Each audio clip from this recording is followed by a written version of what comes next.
Joulupukilla on kädessä sitikolaa. Oo. Katsot sitä, kun yhtäkkiä juotkin maitolasillisen vettä. Otat pienen harppauksen.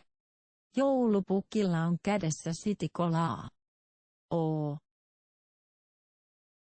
Katsot sitä, kun yhtäkkiä juotkin maitolasillisen vettä. Otat pienen harppauksen ja pääset taivaaseen. Vai pääsetkö? Kuka tietää? Vaikka kuolisit kevät-auringon noustessa. Huomaat kaksi naista kävelemässä puistotiellä.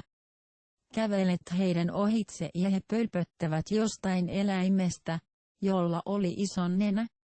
Ihme juttuja niilläkin.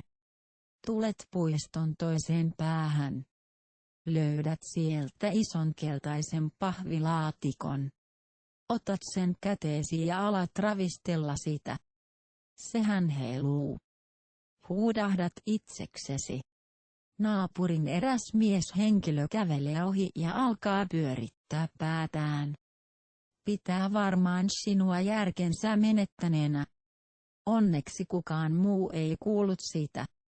Kävelet läheiselle nakkikioskille ja kysyt, saako täältä nakkeja? Mihin myyjä vastasi näin, ei.